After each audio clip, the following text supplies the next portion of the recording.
contra a nossa convenção, que eu assumo aqui de pouco, que é uma invenção do prefeito Anchieta Patriota. Porque foi ele também que pegou esse mesmo documento e foi apresentar lá no diretório estadual do PT, e o pessoal disse a ele que em Carnaíba a convenção era quem dizia o que o partido deveria fazer, e não eles lá do diretório estadual. Eles apoiavam a nossa decisão.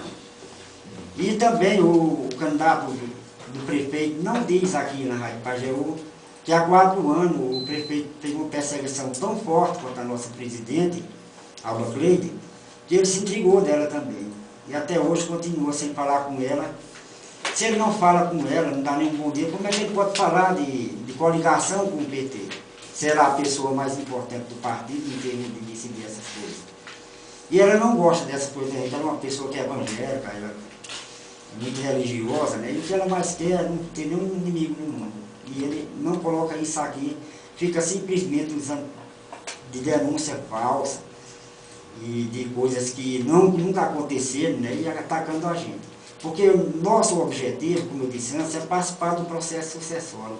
Como é que certas pessoas em Carnaíba acham que a gente não tem o direito de participar livremente como diretório organizado do processo sucessório, participando de coligação com quem tem os mesmos princípios, o mesmo objetivo que a gente. É o caso do PR, que é o nosso aliado a nível nacional, faz parte da coligação que elegeu a presidenta Dilma Rousseff. E em Carnaíba a gente está apenas repetindo a coligação nacional que existe entre PT e PR. Agora, aproveitando também nesse campo para esclarecer, o senhor sabe que o senhor está fazendo inicialmente uma análise do ponto de vista técnico da legitimidade da convenção que apoiou, que confirmou o nome do senhor como candidato a vice. Mas o senhor sabe que do ponto de vista político houve muitos questionamentos a essa aliança com o Didi. E eu já estive passando aqui por algumas perguntas e sinto que muita gente caminha nessa direção.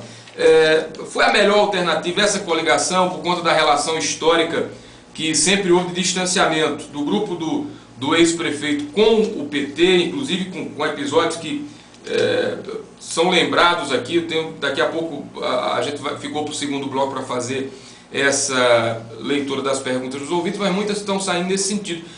Não seria melhor para o PT ter lançado um projeto próprio, de candidatura própria, porque a coalizão com o ex-prefeito Didi? Nil, inicialmente eu gostaria de iniciar essa resposta dizendo que o candidato do PSB, ele foi correligionário de Didi durante muito tempo. Quando eu fundava os partidos de esquerda e fazia oposição a Didi em Carnaíba. Veja, por exemplo, ele apoiou Didi na campanha de 92 e indicou o sogro dele como candidato a vice de Didi, seu Manuel Louro, todo mundo sabe disso em Carnaíba. E em 96 ele apoiou Tota Juvenal, que ajudou a derrotar o padrinho político dele, que é o atual prefeito Anchieta Patriota. Então, como é que uma pessoa que se coligou tanto tempo com Didi, que lutou tanto para promover Didi na política de Carnaíba, chega hoje aqui no rádio e vem mentir, como ele fez ontem, dizendo que fundou o PSB e tal, como a gente sabe, que ele só que ele só se criou ao PSB para ser candidato a prefeito no ano de 2000. E porque era uma oportunidade dele vir ser o candidato a prefeito, porque ninguém queria ser na época o candidato. Então, isso prova que eles não podem criticar hoje o fato da gente estar coligado com um grupo de Didi, que é um grupo moderno, que tem visão de um futuro melhor para Carnaíba, e que o nosso plano de governo, que está aqui em suas mãos, que você vai postar também no seu blog, né? Eu acredito para que os nossos eleitores do município tenham acesso e vejam a nossa proposta de governo, é um plano totalmente moderno. E eu perguntaria mais a eles, o que tem, Ione, a ver com a briga dos políticos tradicionais de Carnaíba? Porque eu e Ione, a gente sempre esteve prestando serviço à sociedade. Mas a gente prestou serviço como auxiliar de outras administrações, de outras pessoas foram eleitas. E nunca tivemos envolvido nesse processo, dessa briga, dessas intrigas. Então, você vê, historicamente, primeiro ele teria que ter um passado que nunca tivesse lá um tal Didi, já que ele acha que Didi é uma coisa tão perigosa para Carnaíba, né, como se coloca aqui, dizendo que nós somos os candidatos do atraso, os candidatos da violência, essa coisa toda. Tudo isso aí é violência que eles estão praticando contra a gente. Ontem mesmo, quando ele estava falando aqui, ele colocou que a gente do PT tinha acertado o tiro no próprio pé, e aquilo doeu muito na minha família, porque há 10 anos atrás, um filho meu foi vítima de um assalto, e na hora o pessoal disparou 3 tiros contra ele, aí um quebrou a perna dele, que quase a gente não chega com ele vivo aqui, porque perdeu muito sangue. E na hora, eu, minha esposa e meus filhos que estavam em casa ouvindo o programa, ficamos muito emocionados com aquela questão, né?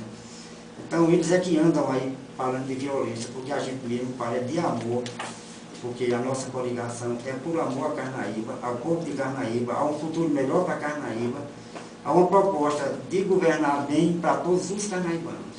Quais são as principais propostas de gestão da candidata Ione e do senhor como candidato a vice? Nossa proposta foi discutido, como eu já falei antes, um plano de governo,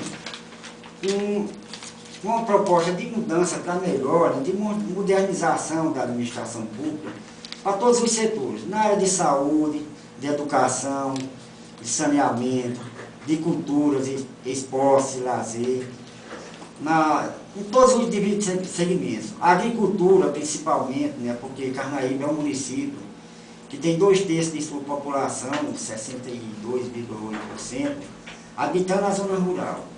Então, se você pensa num governo democrático, você tem que pensar primeiro nessa imensa população rural do município, que em sua grande maioria é constituída por agricultores familiares de baixa renda. E eu conheço bem os problemas que esse grande público bom da zona rural enfrenta, porque eu passei a minha vida trabalhando em atividades ligadas a eles, como vocês aqui da imprensa conhecem muito bem. E a minha participação como vice vai ser mais no sentido de ajudar no governo de Ione a gente fazer um plano de trabalho e executar ações voltadas para o campo, desenvolver o campo. Está tudo aqui no nosso plano de governo. E também a gente construir na cidade aquelas obras que são de interesse do homem do campo. Veja, por exemplo, a construção do mercado público municipal está aqui no nosso plano de governo. Ela é uma obra que vai interessar muito aos nossos agricultores.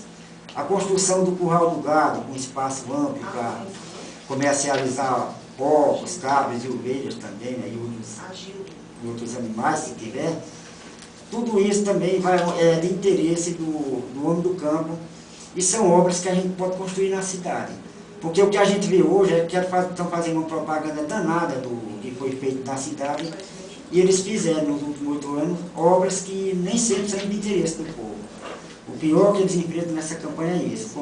Por exemplo, eles trouxeram dinheiro do governo Dilma e do governo Lula, que a gente apoiou que viesse para Carnaíba, é claro, né, que é o desenvolvimento do município, e eles inventaram, quebra uma praça hoje e faz outra que fica do mesmo jeito amanhã.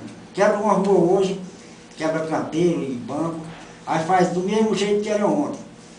Aí eles vão trabalhando desse jeito em Carnaíba e o povo não vê a cidade crescer. Isso é uma reclamação que o povo faz a gente nas nossas visitas, que eles querem obras que interessam ao desenvolvimento de Carnaíba, tanto da parte do urbano como da parte rural. Na verdade, o que o atual prefeito tem mais em Carnaíba do que todos os gestores antes dele, foi criar um montão de impostos para o povo pagar. É imposto na conta de luz, imposto na conta de água, agregou ao IPTU imposto para saneamento, para calçamento, para esgoto, taxa de lixo. O dizer que até uma taxa quebra-mola criou também, que bota lá como nome de lombada, mas que eu visitei a zona urbana e as vilas e povoados do município, não encontrei nenhuma lombada construída por eles nesses últimos 8 anos. E é imposto para a zona rural, Nilson, uma coisa absurda que não acontece em nenhum lugar do Brasil. Ele tem um imposto aí que na transferência do imóvel rural, o cartório só faz se a pessoa pagar 2% do valor da propriedade e de tudo que possui. E o Anchietava está aqui presente, que é testemunha disso, que como secretário da Agricultura, ele emitiu muito esse imposto para o agricultor do Povo Carneiro pagar.